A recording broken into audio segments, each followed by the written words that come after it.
O Chao Phraya simboliza o amor por este reino, nosso orgulho e alegria, nascendo nos corações jubilosos de seu povo, onde uma canção ecoa em cada batida tailandesa.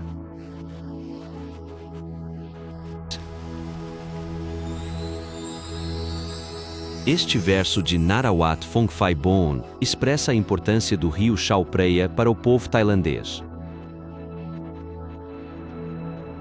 O Chao Phraya, nascido no norte, irriga planícies antes de desaguar no Golfo do Sião. Artéria natural em torno da qual as vidas de milhões de tailandeses ainda se organizam hoje, o Chao Phraya desempenha um papel essencial na história do país desde meados do século XIV.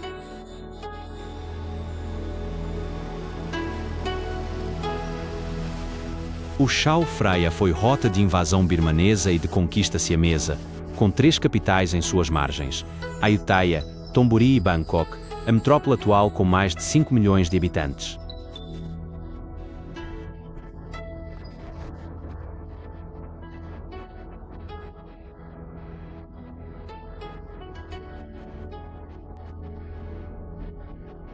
Metropolis with more than 5 million inhabitants on the banks of the Chao. O luxuoso substituíram casas simples às margens do Chao Phraya, mas Bangkok e outras cidades mantêm seu charme.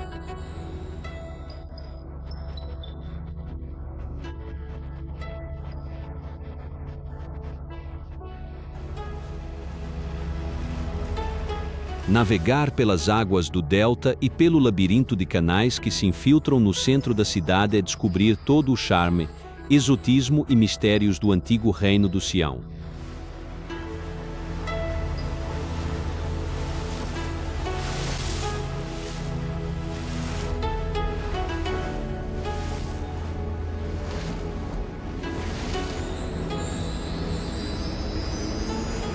Além de ser uma importante artéria de comunicação, o Chao Phraya é também um rio sagrado. Para marcar o fim do período de jejum budista, os soberanos celebravam o Katin, que é a oferta de novas vestes aos monges. Esta cerimônia, com procissão de barcaças reais, ocorre hoje em raras ocasiões.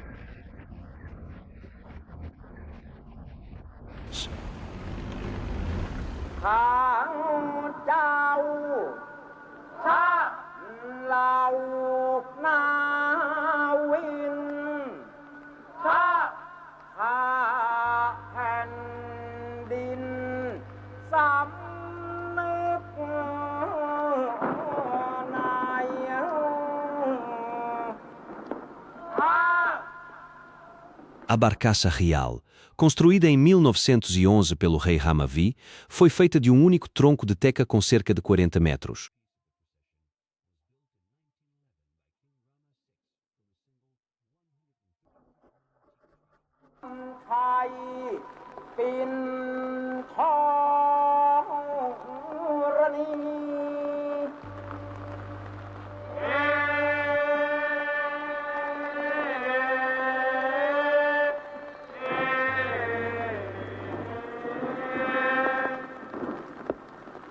Remadores em movimento sincronizado e cânticos marcam o ritual, com tambores ditando o ritmo.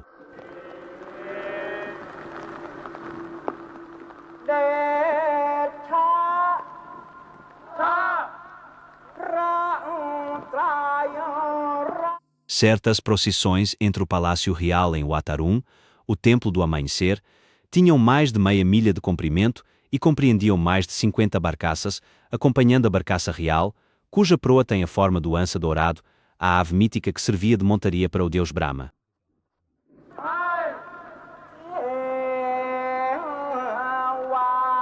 Após testemunhar tal espetáculo, podemos compreender bem os relatos entusiasmados dos primeiros visitantes franceses no século XVIII a Ayutthaya, a antiga capital do Sião.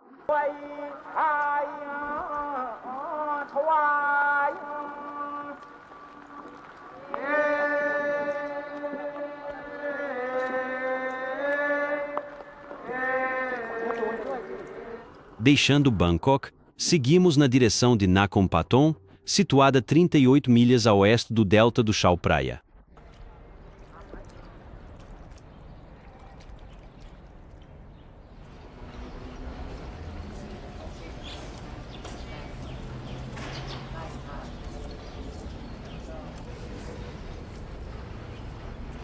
As festividades de aniversário do rei acabaram de terminar. Os cordões de luzes que adornam o Shedid Nakhon Paton para a ocasião estão sendo retirados.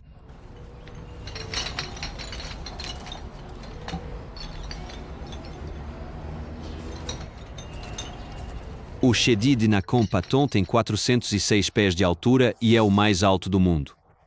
O Shedid tailandês, similar à stupa indiana, simboliza a ascensão ao Nirvana e reproduz 8 sepulcros das cinzas de Buda.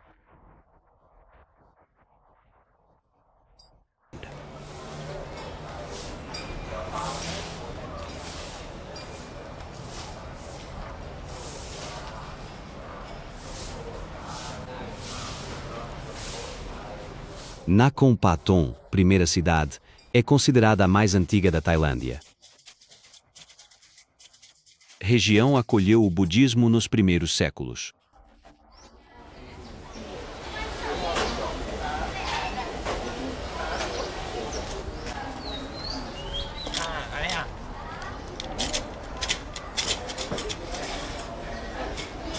No século XIII, quando o budismo se divide em duas formas principais, a Tailândia, assim como Myanmar, Laos e Ceilão, permanece fiel à forma mais antiga e original do budismo, conhecida como Theravada. Embora tenha há muito tempo atingido o status de religião de Estado, o budismo é imbuído de tolerância.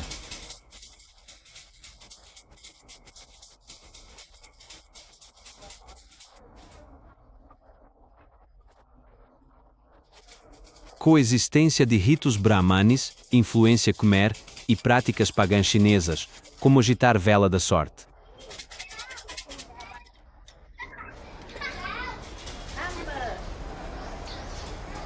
O templo budista é um lugar aberto a todos. Na entrada norte do Shedid Nakhon Pathom, ergue-se uma estátua budista visitada por milhares de fiéis.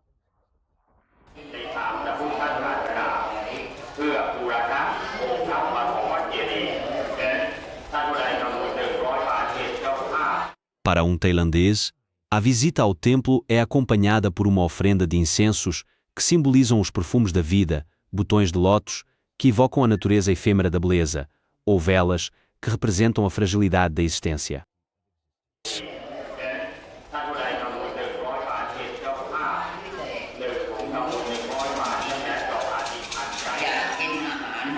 Bênçãos com água, oferenda de flores e esfregar folhas de ouro nas estátuas, profundo apego tailandês à sua religião.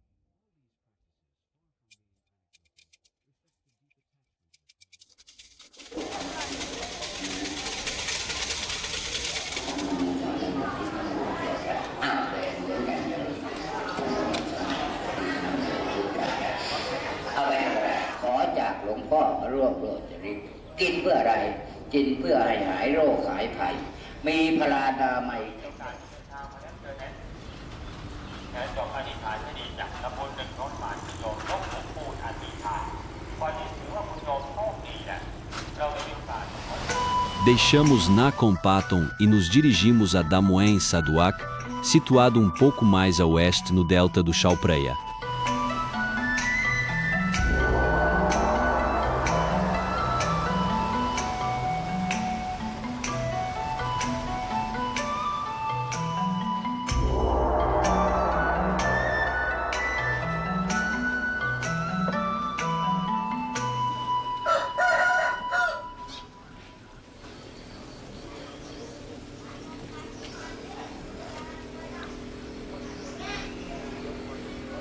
Estamos em Ratchaburi, a 112 quilômetros da capital. Nesta parte do delta, o rio e os klongs, ou canais, frequentemente constituem o único meio de comunicação entre as aldeias. As fileiras de casas de madeira sobre palafitas nas margens do Klong testemunham isso, pois é aqui que tudo acontece, tanto a vida social quanto o comércio. Desenvolvimento natural dos mercados flutuantes, permitindo aos locais vender produtos cultivados em casa.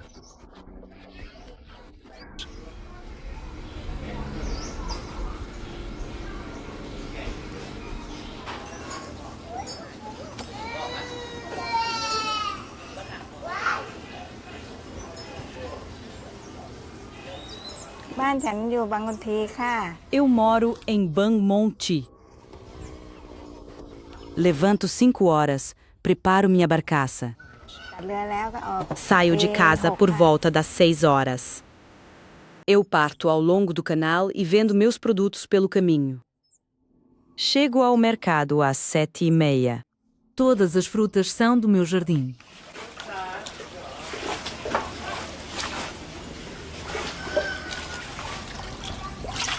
Hoje, no mercado flutuante, vou vender goiabas, bananas, tajás e tomates. Domingo com muitas pessoas e turistas, dia bom para negócios. ดีนะคะ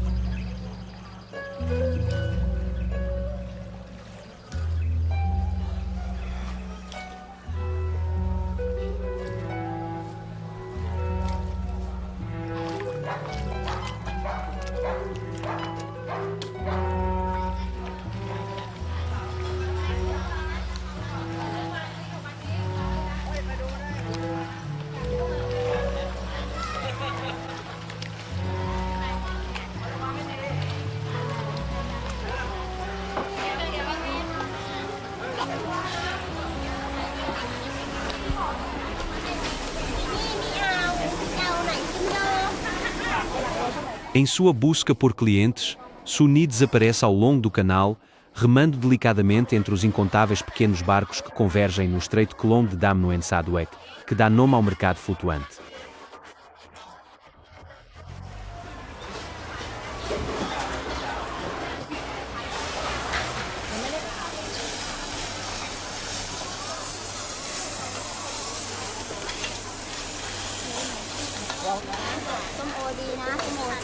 Em uma incrível coreografia de guarda-sóis azulados, as barcaças se cruzam, por vezes roçando-se, mas nunca colidindo. O caos animado que parece reinar aqui é enganoso. Movimentos sincronizados e barcos coloridos deslizam graciosamente pela água com frutas e vegetais.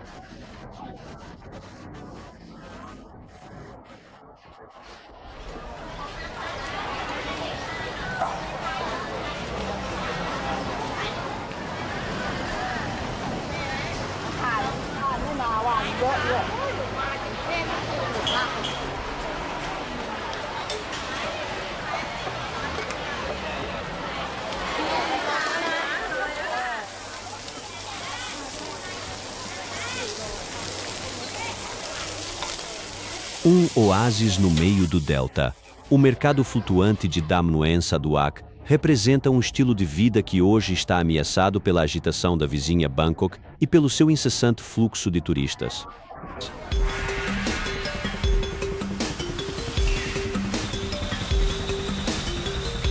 De volta para Bangkok, num barco de cauda longa.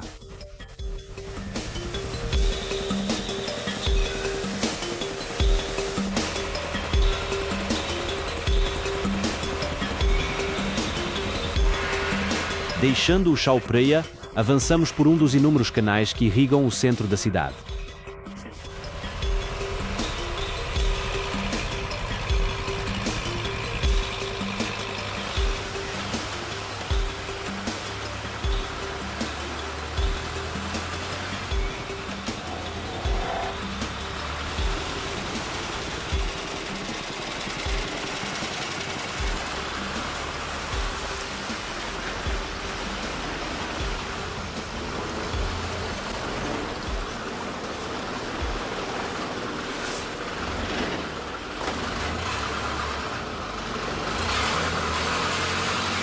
Oculta pela vegetação, na margem do canal, uma casa tailandesa de madeira teca.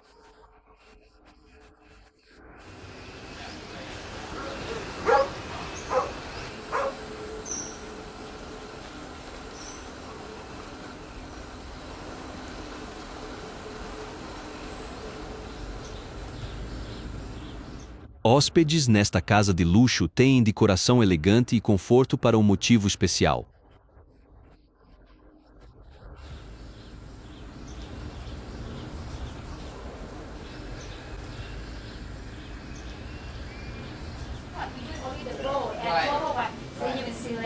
Eles buscam segredos da culinária tailandesa.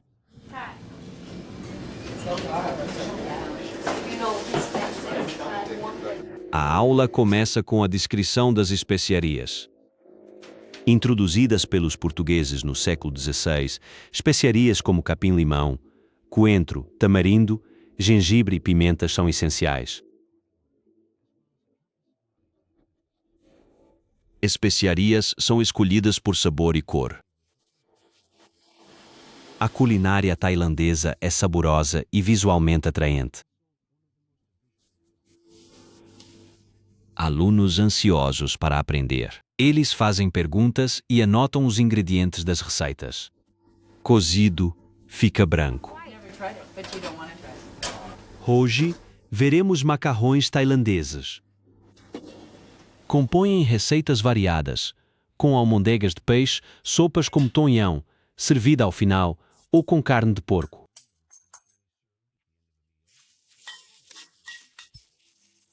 Macarrão é um ingrediente básico da culinária tailandesa.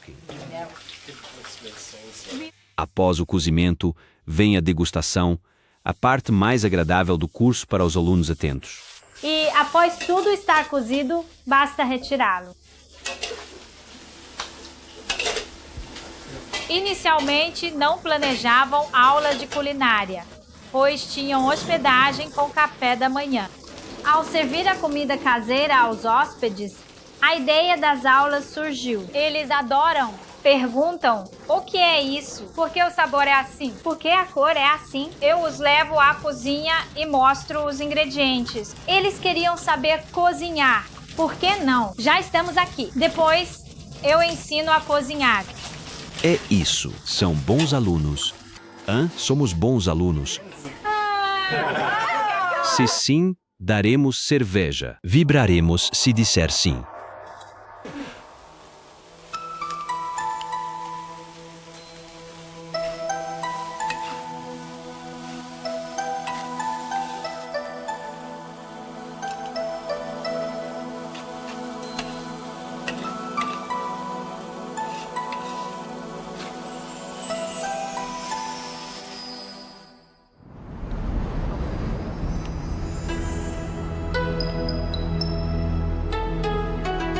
Partimos mais uma vez ao longo do Rio dos Reis, o Chao Phraya, deixando para trás Bangkok e a agitação dos barulhentos barcos de cauda longa. Seguimos para Ayutthaya no Mekhala, uma barca de arroz que virou cruzeiro.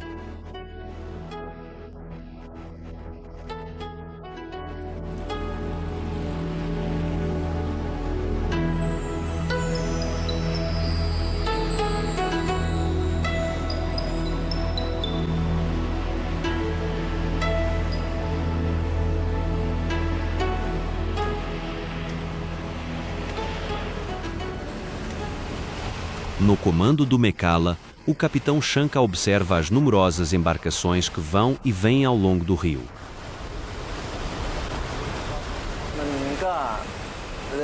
Além do Mekhala, há muitos outros tipos de barcos no rio. Por exemplo, os Krasan, que são pequenos barcos de vendedores usados para transportar todo tipo de produtos para venda. São mercearias flutuantes. E depois há os Angao, os barcos de cauda longa. Barcos curtos, expressos e táxis são diferentes. Há todo tipo de barco neste rio.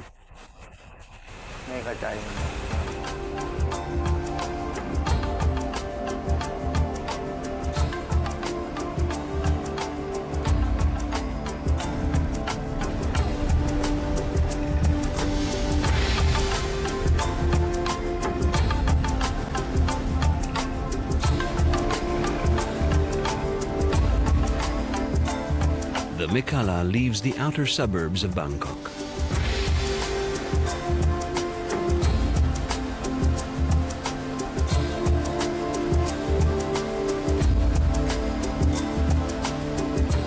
Uma nova e impressionante paisagem surge lentamente. Templos coloridos cintilam sob a luz do sol.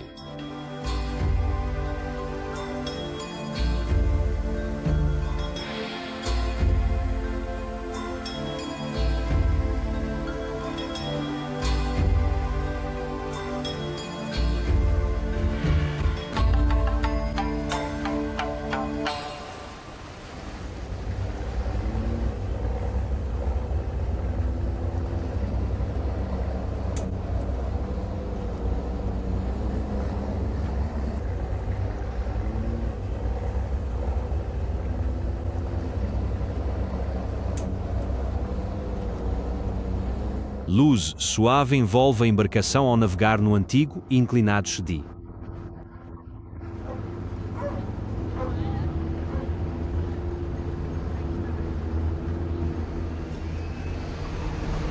O silêncio que anuncia a noite desce sobre as margens, nas sombras fantasmagóricas das barcaças.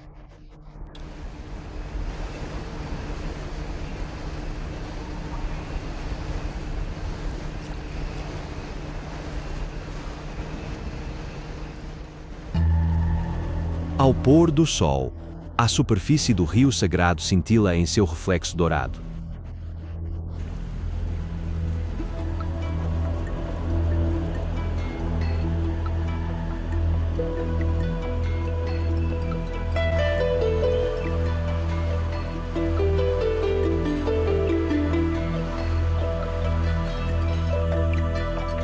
Quantos deles cozinharam? Meu gerente ensina 2.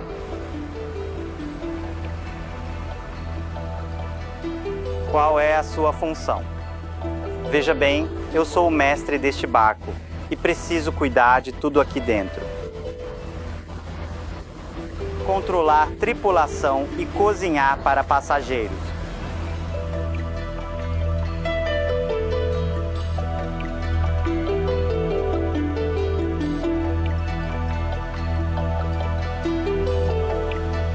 Assim, é possível ver a cozinha de Pondi neste barco.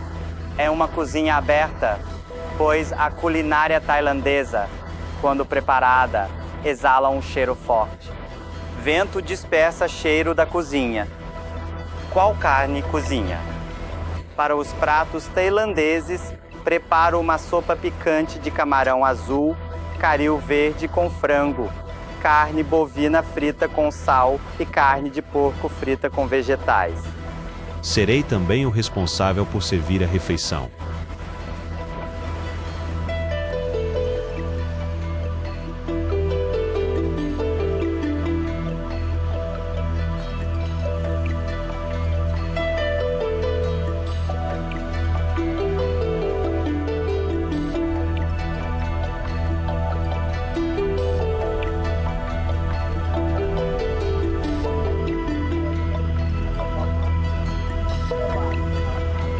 Guiado pelas luzes que cintilam na noite, o Mekala navega em direção ao templo Wai Kai Sha.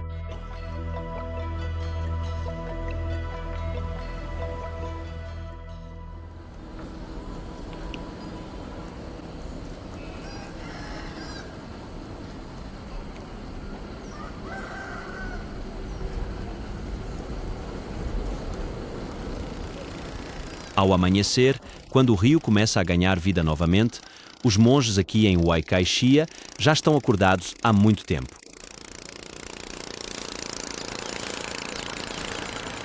Na tradição budista, todos os monges aptos devem deixar o mosteiro 2 horas antes do amanhecer e ir para as vilas próximas receber suas oferendas diárias de comida dos fiéis. Prática não é mendicância. Monges dão aos doadores chance de mérito espiritual.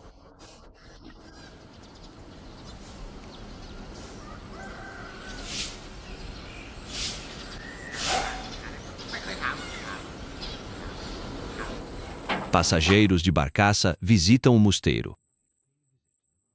Segundo o costume budista, farão oferendas de comida aos monges.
O capitão do Mekala aproveita esta parada para visitar um colega que pilota uma barcaça de arroz idêntica à sua. Uma dúzia de turistas retorna pelo rio Chao Phraya para Bangkok.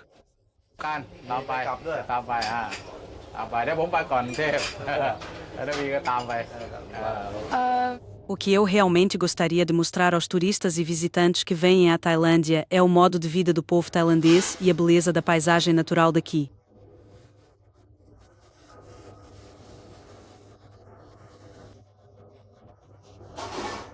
São as pessoas que são importantes, os tailandeses.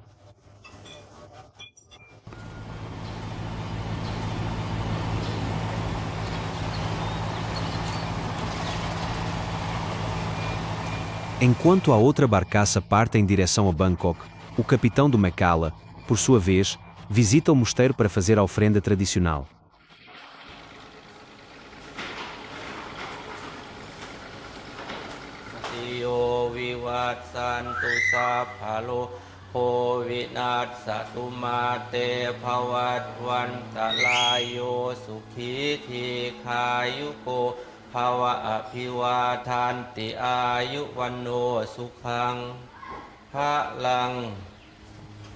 Monges só comem antes das 11 horas da manhã. Esta regra faz parte das 227 outras que os monges devem seguir. Uma destas consiste em renunciar a todos os pertences pessoais, com exceção de 9 objetos: 3 vestes, um cinto, uma navalha, uma agulha de costura, uma tigela de água, uma tigela de esmolas e um leque.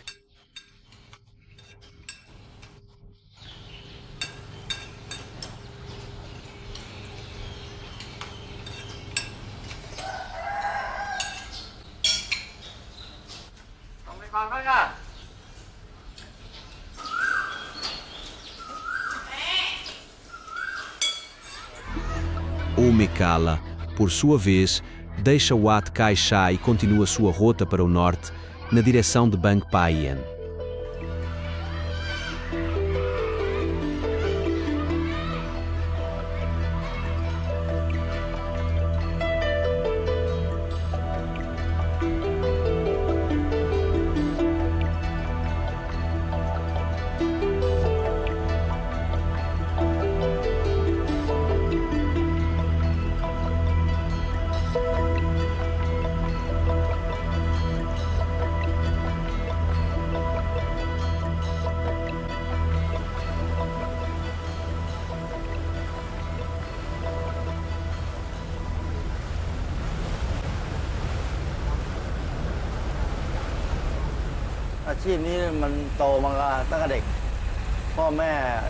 Eu cresci no rio.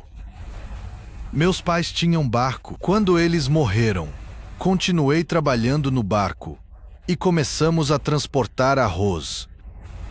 Compramos outra lancha. Vendemos todas as embarcações. Piloto barcos de passageiros.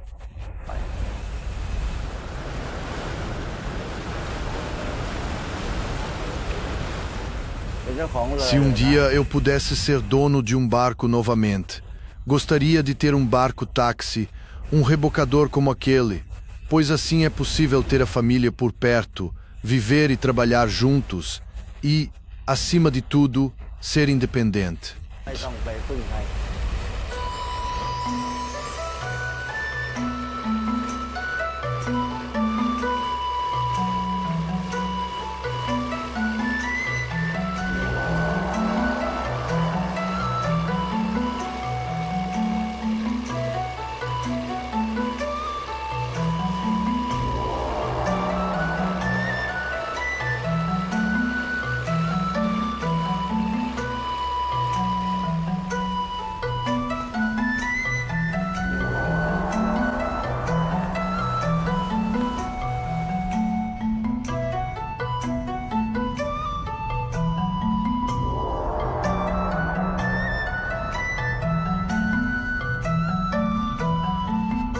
O Mekala se aproxima de Bang Pa-Yin.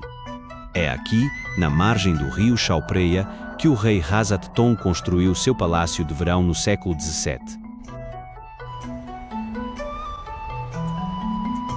Bang Pa-in, abandonado, foi restaurado por Rama Weave no século XIX. Mas foi Rama V quem resgatou a antiga glória deste refúgio de verão, construindo uma série de palácios incríveis. O Mekala navega pelas últimas ramificações do rio Chao Phraya. Bang Pa-in marca o fim de nosso cruzeiro, mas nossa jornada está longe de terminar.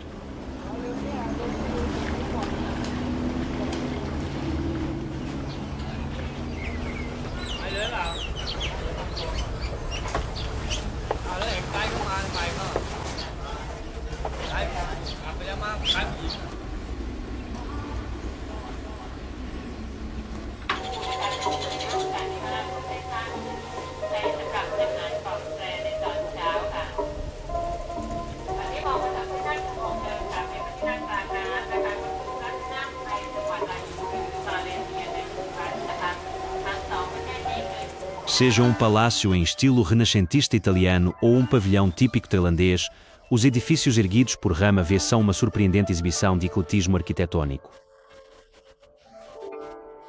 A mistura de estilos, sem dúvida, revela o dilema de um rei, permanentemente dividido entre o desejo de preservar a independência de seu reino dos projetos colonialistas da França e da Inglaterra, e a vontade de modernizar seu país a todo custo.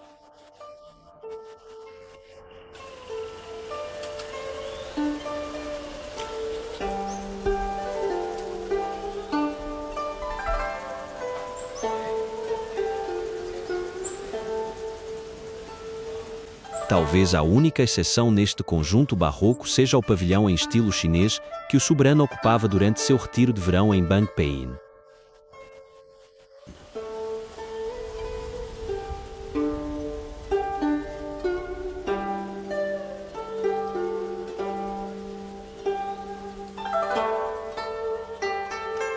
Obrigado.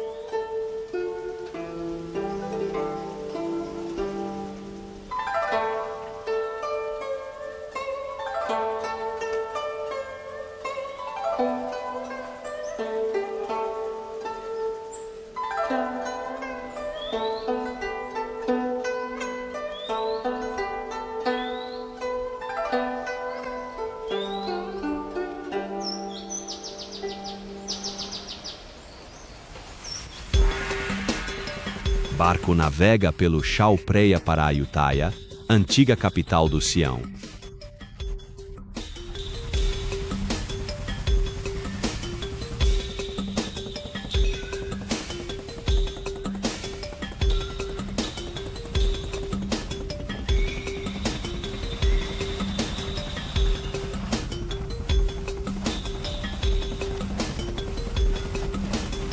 Após 45 minutos de navegação, o barco diminui. Numa curva do rio, temos nosso primeiro vislumbre do Chedi de Ayutthaya. Rama Tibode e viu importância estratégica onde 3 rios convergiam. Ele decide estabelecer a capital de seu reino neste local e, após cavar um canal entre os rios Passak e Chao Phraya, a área se torna uma ilha, dando origem a Ayutthaya.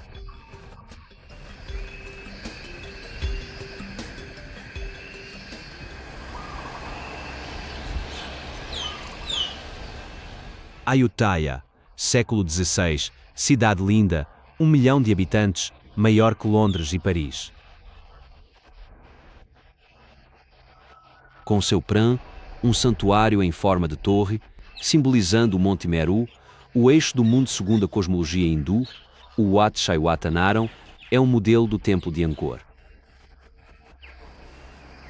8 pequenos templos abrigam Budas sem cabeça.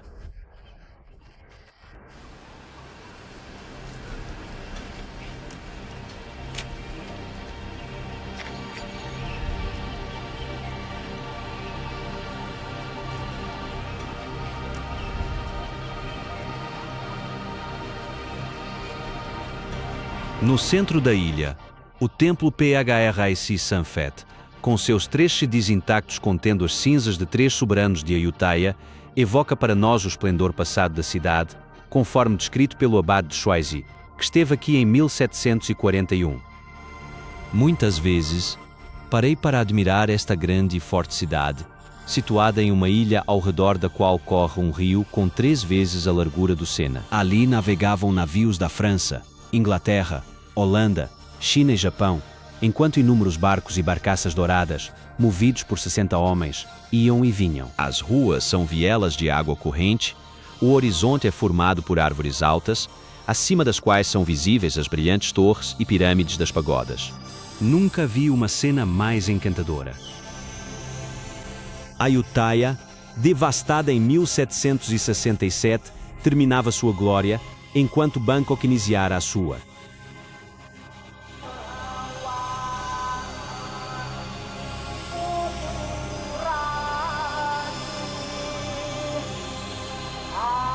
Após a destruição de Ayutthaya, os novos soberanos Chakri decidiram batizar sua dinastia como Rama, em homenagem ao herói divino do Ramakien, a fim de declarar sua legitimidade conquistada pela força das armas. O Ramakien, a versão tailandesa do épico indiano Ramayana, representa a magnum opus da literatura tailandesa e, através das aventuras de seus personagens fantásticos, narra a batalha entre o bem e o mal.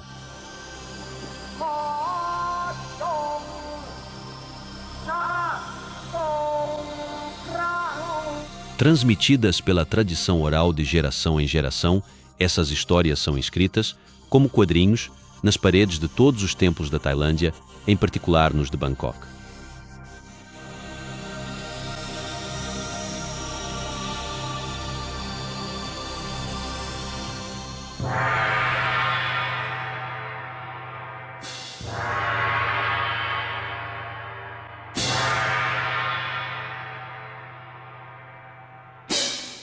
Figuras ferozes do Ramakien guardam a entrada do templo Wat Phra Kaeo. Tendo como modelo o templo real de Ayutthaya, o Wat Phra Kaeo foi construído em 1782 por Rama e como um santuário para o misterioso Buda de Esmeralda.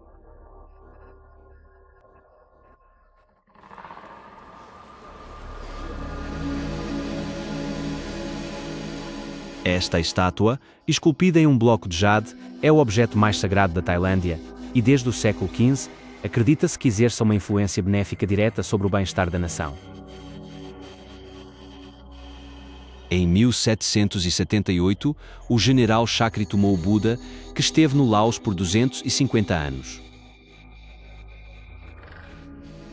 Ele abrigou o Buda de Esmeralda em santuário guardado por Garuda, montaria de Vishnu.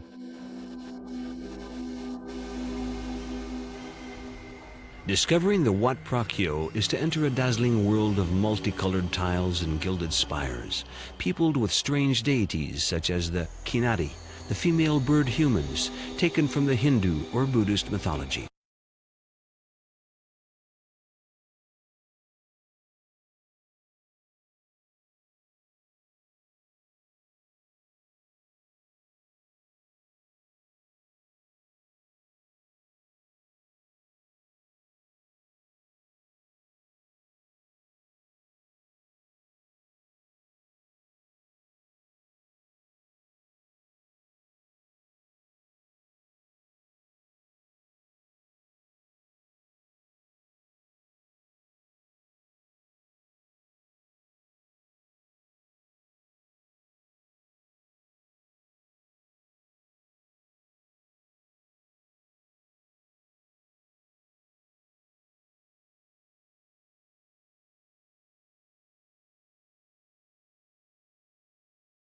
A influência da arte Khmer, presente no modelo do templo de Angkor situado no complexo do templo Wat Phra Kaeo, lembra que o Camboja foi, outrora, um estado vassalo de Sião.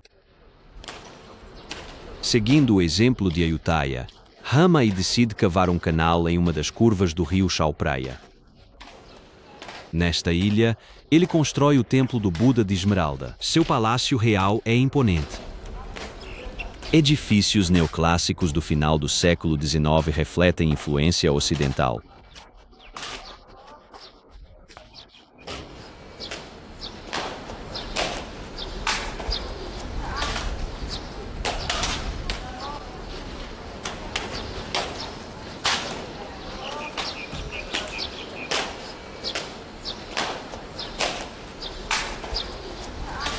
Sede do poder civil e religioso, o Palácio Real era uma verdadeira cidade dentro de uma cidade.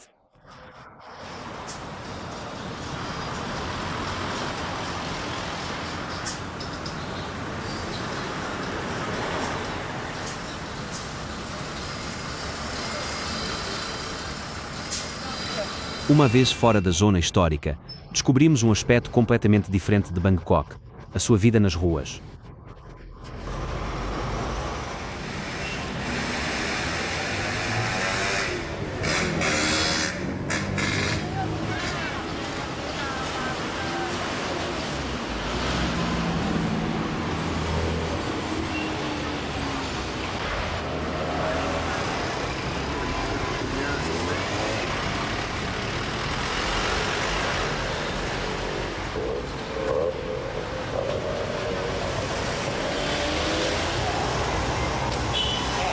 O mercado Teved oferece flores, oferendas e orquídeas tailandesas com mais de 35 mil espécies.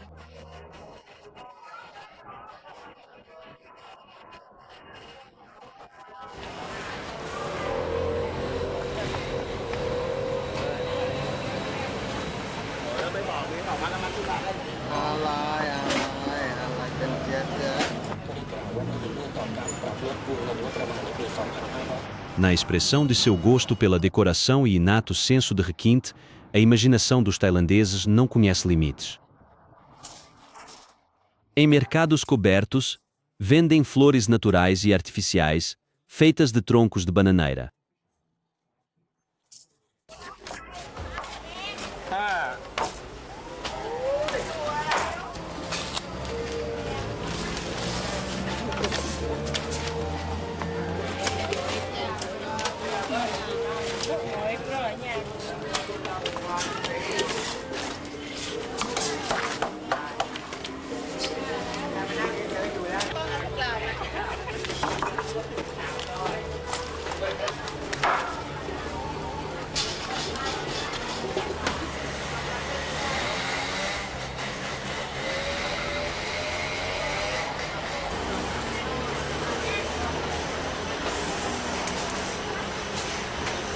Após um breve período de recessão no final da década de 1990, Bangkok continua seu desenvolvimento econômico com a construção de arranha-céus de vidro, gigantescos centros comerciais e hotéis internacionais. Apesar da modernização, a tradição budista é onipresente na Tailândia, com divindades protegendo novos edifícios, como Vishnu montado em Garuda. Desde a mais humilde casa tailandesa até o mais sofisticado edifício moderno, cada um possui, à sua entrada, uma pequena casa de espíritos ou altar, objeto de devoção fervorosa.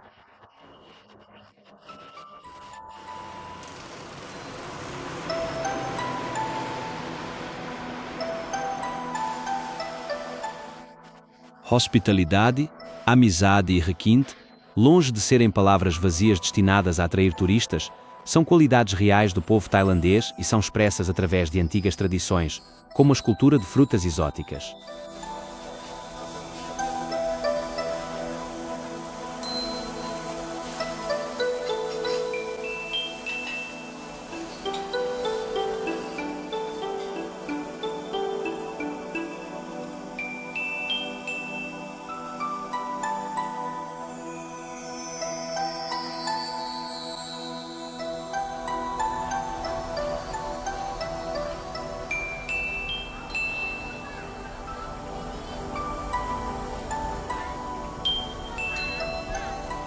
O Wat Pho é o maior e mais antigo mosteiro-templo de Bangkok, convertido por Rama III em um centro de educação aberta para monges e leigos, onde diversas disciplinas eram ensinadas, com destaque para a medicina tradicional tailandesa e a arte da massagem.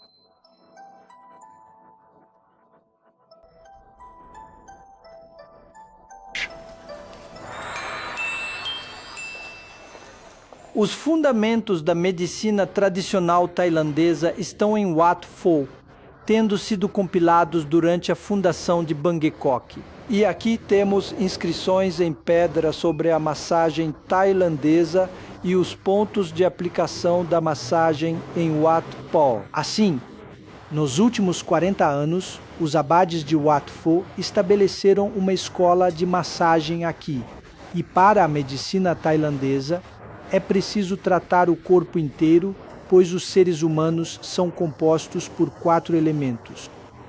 Os elementos são: primeiro, a água; segundo, a terra; terceiro, o vento; e quarto, o fogo. Se houver um desequilíbrio, você ficará doente. Assim, ao receber uma massagem, você estimula o elemento vento a se dissipar por todo o corpo para mantê-lo revigorado, mais forte e energizado.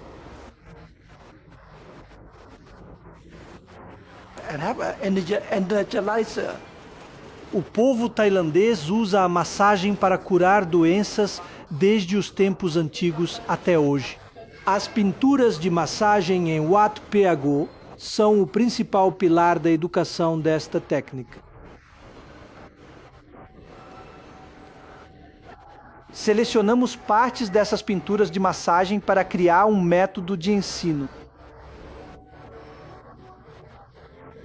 É assim que ensinamos nossos alunos.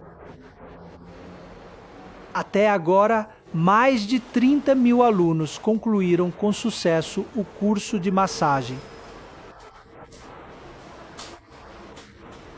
Metade dos tailandeses trabalha em outros países. Com seus chapéus de abas largas, simbolizando os temidos europeus, essas gigantescas estátuas de pedra espalhadas por Wat Pho eram usadas como lastro em navios de arroz que retornavam vazios da China. Mas, acima de tudo, o Wat Pho é famoso por sua monumental estátua do Buda reclinado, uma figura dourada de 45 metros de comprimento que representa Buda entrando no estado de Nirvana.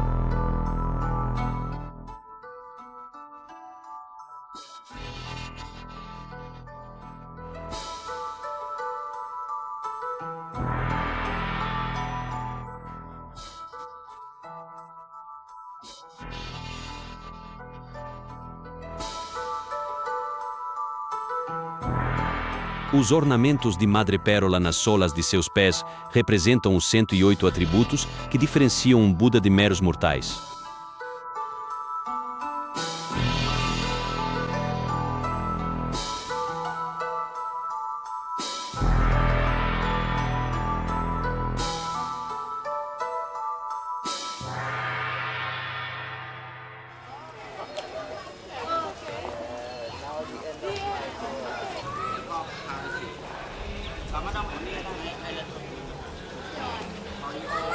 As paredes do Bot, o santuário principal do templo, são revestidas com entalhes em mármore em baixo relevo que, acredita-se, vieram de Ayutthaya e representam cena-chave do Ramakin. As delicadas feições poéticas expressam o estado de graça do artista.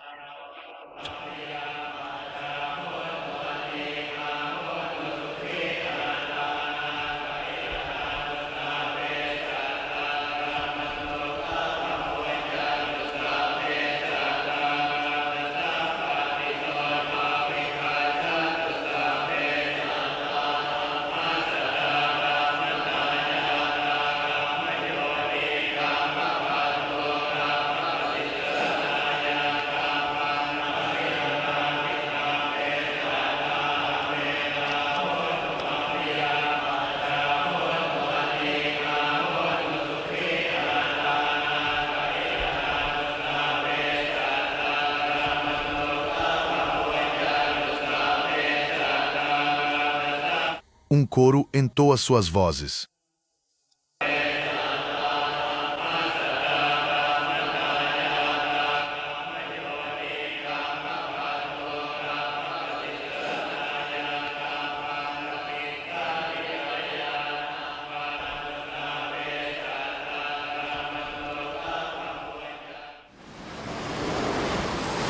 Que impressão de Bangkok e da Tailândia levaremos conosco? A da cidade ruidosa e em expansão, com vários milhões de habitantes, ou a dos templos e da vida pacífica e simples às margens do rio Chao Phraya. As ruas de Bangkok, acertadamente chamada de Cidade dos Anjos, são repletas de surpresas e nos lembram do papel essencial que a espiritualidade e o budismo desempenham na vida diária do povo tailandês.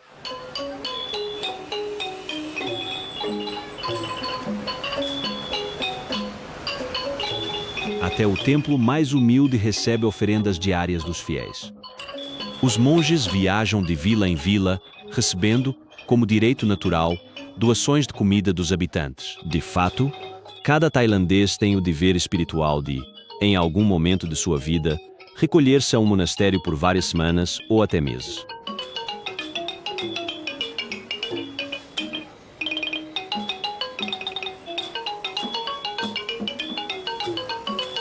Por todas essas razões, a Tailândia, sem dúvida, sempre permanecerá a eterna terra dos sorrisos.